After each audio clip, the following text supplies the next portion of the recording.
पूरी दुनिया में मशहूर, भारत की सबसे बड़ी और पुरानी, राष्ट्रीय और अंतर्राष्ट्रीय पुरस्कारों से सम्मानित नौटंकी लोक संगीत की पहचान गंगा प्रस्तुत करते हैं अपनी नई नौटंकी।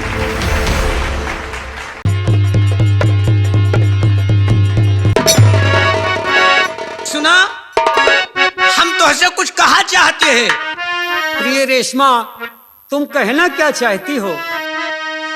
हे पिया, शर्म से कुछ न जाता कहा। हे पिया, शर्म से कुछ न जाता कहा।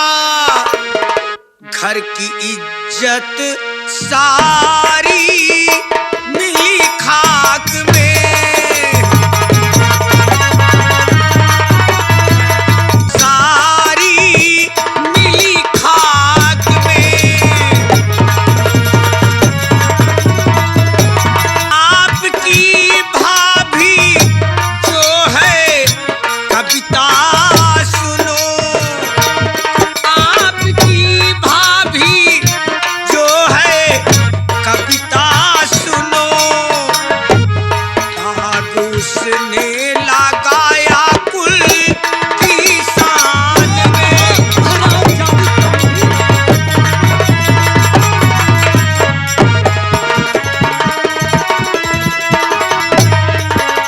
कल ही तुम्हें ऐसे कहते हुए शर्म आना चाहिए। मेरी भाभी माँ को कह रही है कि तुम्हारी भाभी ने ऐसा दाग लगा दिया है कि तुम्हारी इज्जत खाक में मिल गई है। हमारे नहीं, पूरे परिवार की इज्जत खाक में मिल गया है। बोला जो उनका है। तो मेरी प्यारी, तुम आज क्या कह रही? मेरी प्यारी,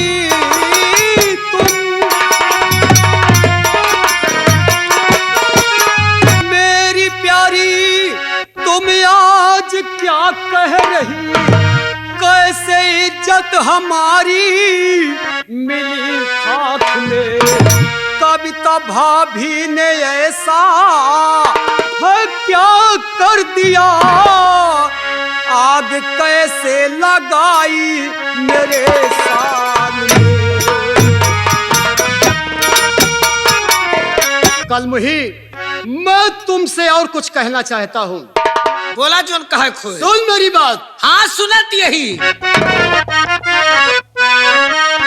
और खुलेआम मुझसे बता बात सारी।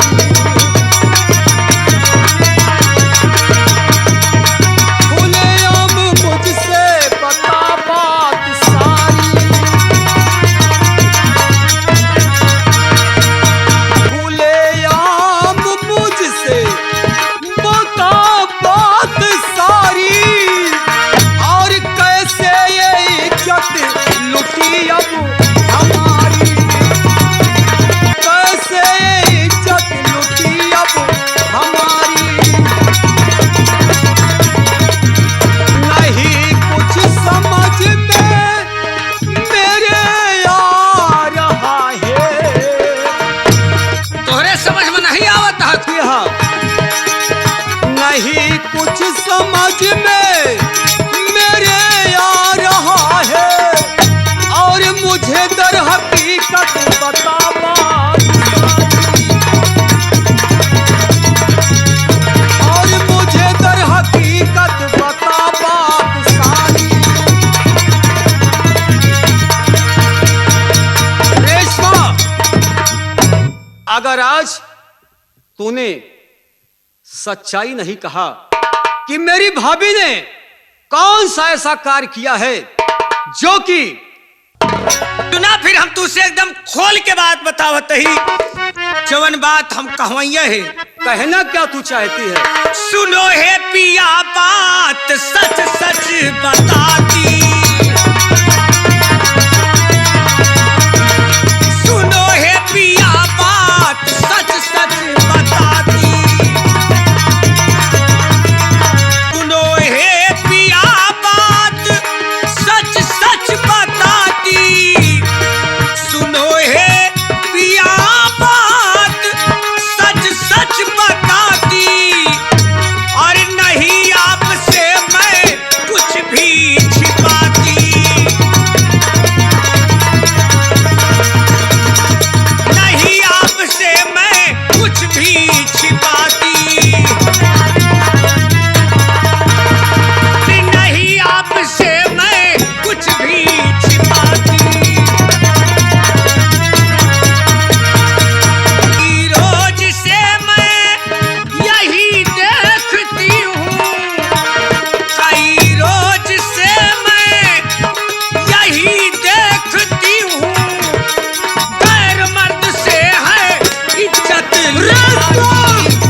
भाभी के विषय में गलत अल्फाज निकाला तो सोच ले कल ही मैं तुझे दुनिया से दूर कर दूंगा।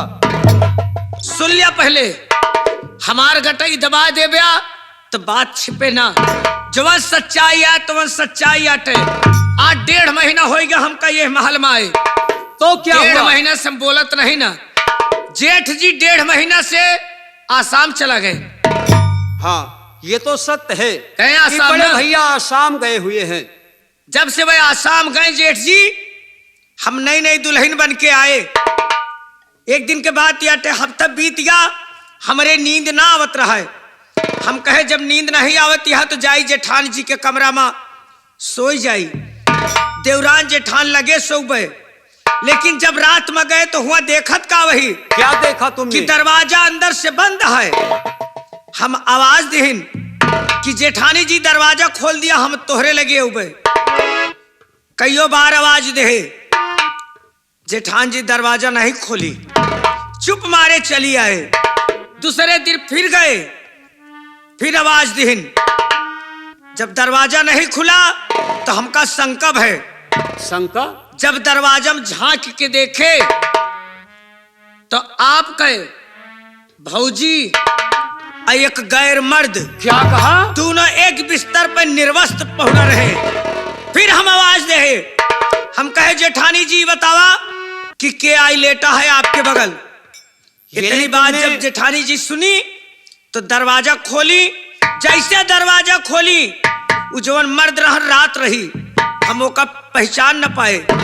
निर्वस्त्र भाग जो न कमरा से। क्या कहा? वो व्यक्ति हाँ। निर्वस्त्र था। हाँ, तोहरे भौजी आई। हम कहे का जेठानी जी बतावा, जेठ जी नहीं न घर में, ये कौन करतूतिया होती है? तोहरे भौजी कहीं अबे तू नई नवेली आई है, ज्यादा बोलबू तो तोहरे हक में अच्छा न हो। यहाँ तक कि हमें मारे के धमकी दे दी। भाभी ने ऐसा कहा। हम चुप हो गए, कुछ न बोले। लेकिन देखा, आप हमारे प्राणी हैं, हम आपके औरत यही हर चीज छिपाओ, लेकिन अपने मर्द से कोनो बात नहीं छिपाओ चाहिए। यह लिया हम तोहका बताए। हमार गटई दबा दे ब्या, जौने दिन बात गांव देश में फैल जाए या कंचनगढ़ में फैल जाए, केकर केकर गटई दबाऊ ब्या। प्रिय, क्या ये बात सत्य है? हम झूठ बोलब? हे प्रिय रेशमा, मैंने तुम्हें अनजाने में बहुत कुछ कह दिया। हे प्रिय, मैं अच्छी तरह जानता हूं कि तुम मुझसे झूठ कभी नहीं बोलोगी। अगर ऐसी बात है तो कोई बात नहीं प्रिय, तुम चलो अपने शयन कक्ष में आराम करो, और मैं आज शीघ्र ही मैं भाभी के पास जाकर इन बातों को भाभी से पूछूंगा कि वो व्यक्ति कौन है। ठीक है, हम तो जात यही, लेकिन एक बात कह के जाबे। वो कौन सी बात है? देखा, आप हमारे प्राणी हैं। मर्द के स्वभाव ऐसा हो कि क्रोध बहुत जल्दी लागत है।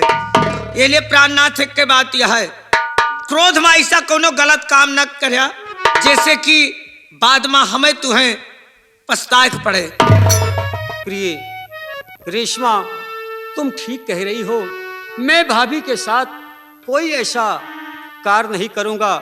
हाँ, मैं इसी वक्त चलकर भाभी से पूछूंगा कि भाभी वो कौन सा व्यक्ति है जो प्रतिदिन आपने यहाँ आया जाया करता है। ठीक है, जाए पूछ ले। तुम अपने शयन कक्ष में चलो, आराम करो। हम जाते ही आराम करे। पूछ ले, कुछ बोला ना, पूछ के चुप्पे चला आया। ठीक है प्रिय, चलते ही हम। जाओ।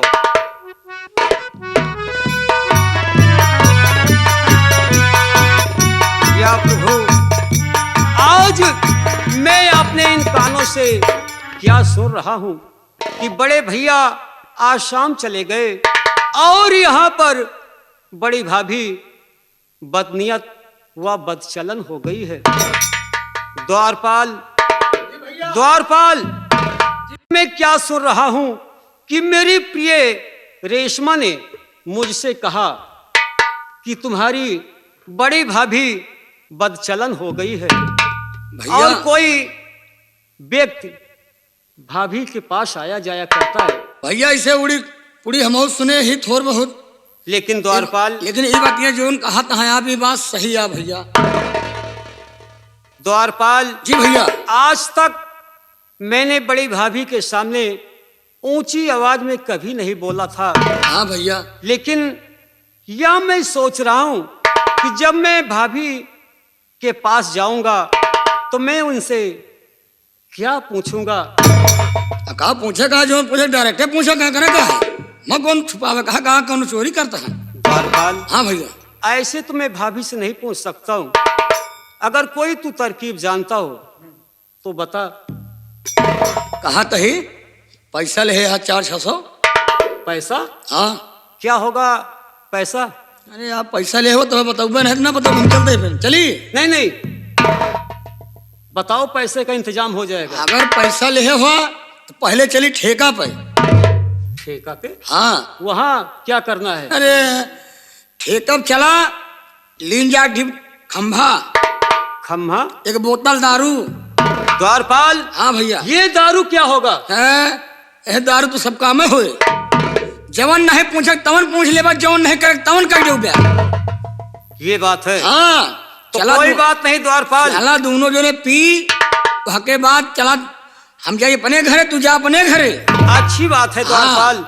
अब मैं तुम्हारे साथ ठेके पर चलने के लिए तैयार हूँ। चला, और वहीं पर खूब जमकर शराब पीऊंगा। हाँ, और शराब पीने के बाद मैं भाभी के पास आऊंगा। बिल्कुल। और वहीं पर भाभी से पूछूंगा कि भाभी वो कौन सा व्यक्ति है जो कि आपने घर प्रतिदिन आया जाया करता है। ये सत्य है भैया। चलो द्वारपाल, चलिए मैं तुम्हारे साथ चलने के लिए आइए तैयार हूं। भैया। चलिए।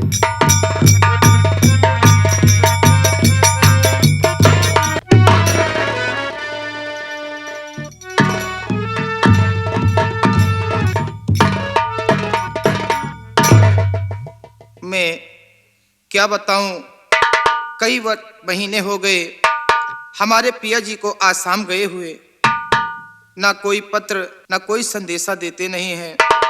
आज उनकी मुझे बहुत याद आ रही है।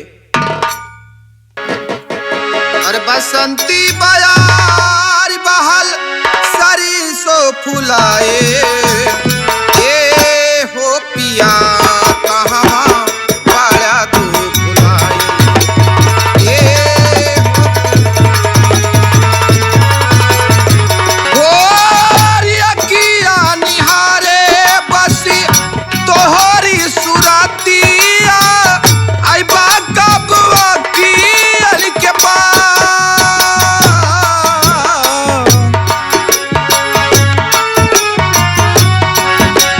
आई बाका बुआ की अल के पास, बिरह में जागली बानी निदिया भुलाए, ए हो पिया कहवा पाया तू भुलाए।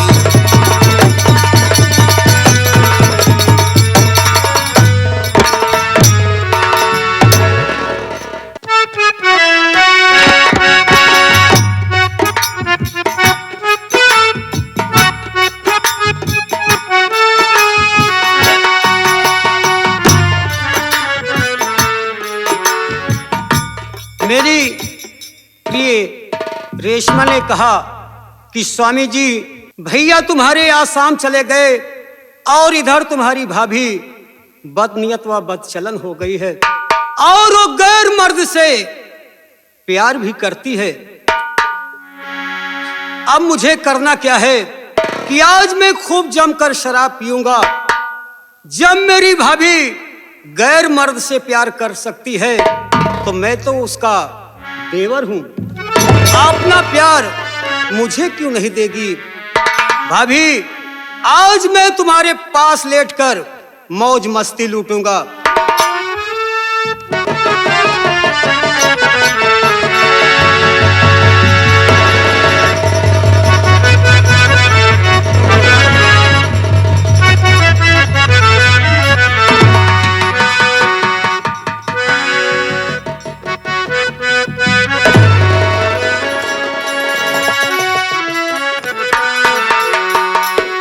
और जो पीता रहे सुरख जो पीता रहे सुर्ख बोतल का पानी,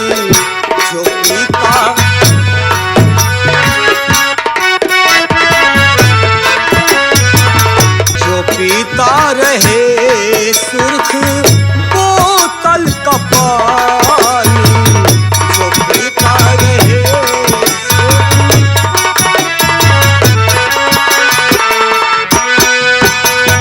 जो पीता रहे सुर्ख बोतल का पानी, जो पीता रहे सुर्ख बोतल का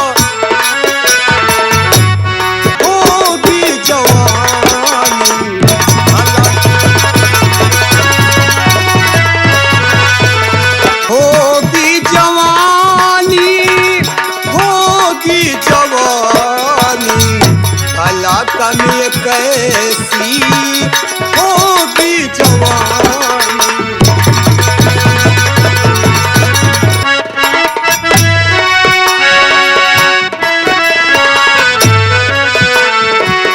जो पीता रहे सुर्ख बोतल का पानी, जो पीता रहे सुर्ख बोतल का पानी, भला कमी कैसी होगी जवानी। भला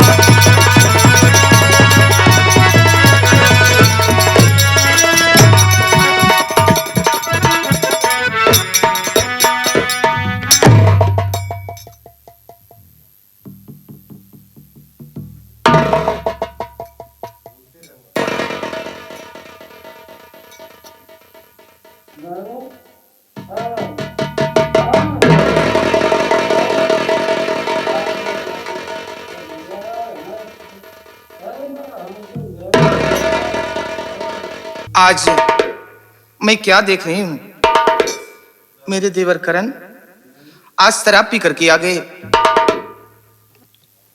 मैं क्या बताऊं, मेरे देवर करणी तुझको क्या हो गया, मेरे देवर करणी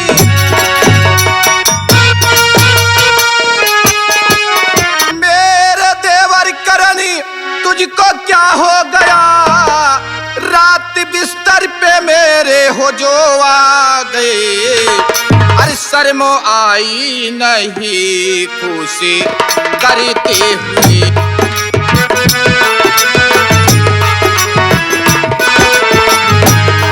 शर्म आई नहीं खुशी करते हुए, पीकर मदिरा मेरे पास जो आ गए, शर्म आई।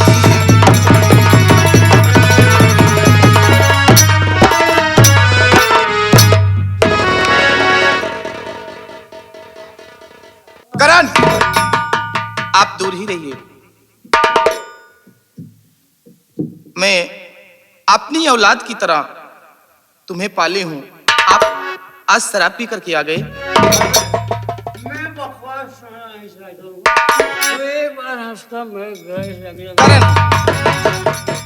मैं बार बार तुमसे कह रही हूं, आप तो बस खबरदार धोबी जुबा बंद कर, बस खबरदार धोबी,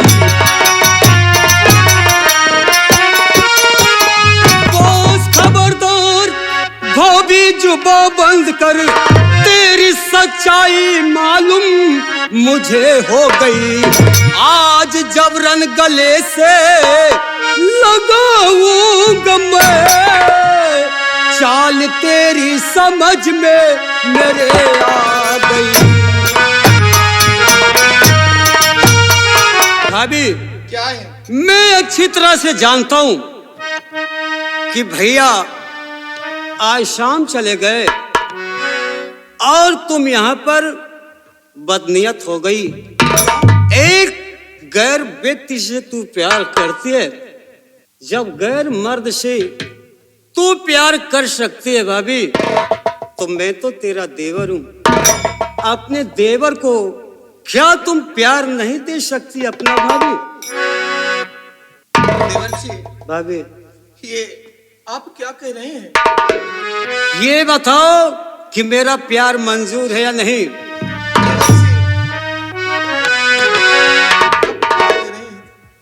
सुनो, मैं तुमसे कुछ और कहना चाहता हूँ। कहना क्या चाहते हो?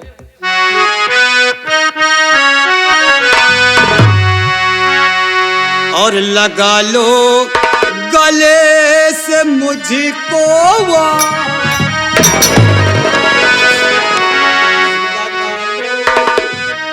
गले से मुझको आज, नहीं तो कर दूंगा बर्बाद।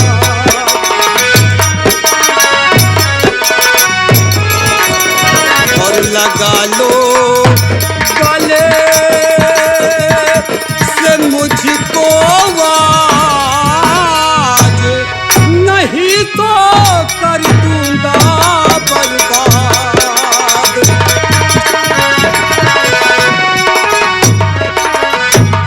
जब तलक तुमको गले से मैं लगाऊंगा नहीं, सोच लो हरगिज यहाँ से मैं कभी जाऊं नहीं। भाभी, जब तलक मेरी बात को गौर से सुनना भाभी, जब तलक मुझको गले से तुम लगाओगी नहीं, सोच लो हरगिज यहाँ से मैं कभी जाऊं नहीं। और मान जा मेरी तू ये बात, नहीं तो कर दूंगा बर्बाद।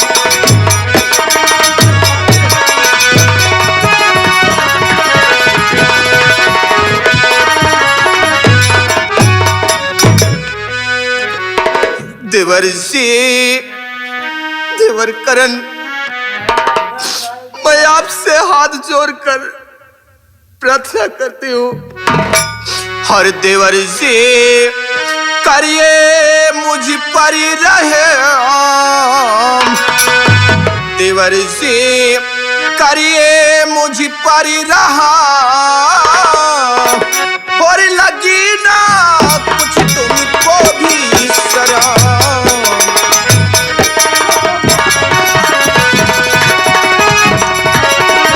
कि मांग में सिंदूर है करो नहीं अबारी, बोलते क्या कटुक हो मैं पतिव्रता नारी। हर डिगाऊं नाम अपना धरा, अरे लगी ना कुछ तुमको भी शर्म।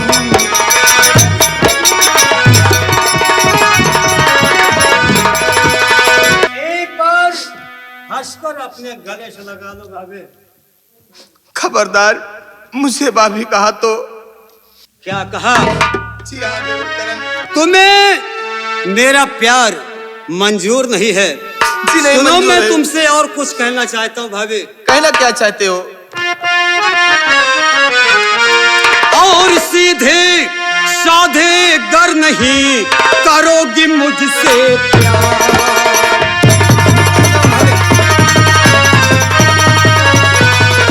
और सीधे साधे गर नहीं करोगी मुझसे प्यार।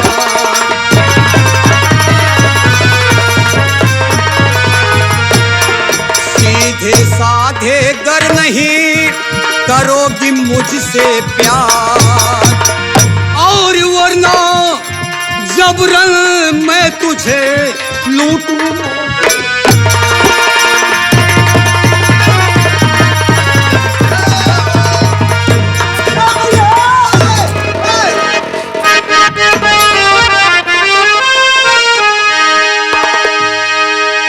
ओए भैया सुनो। कहना क्या चाहते हो?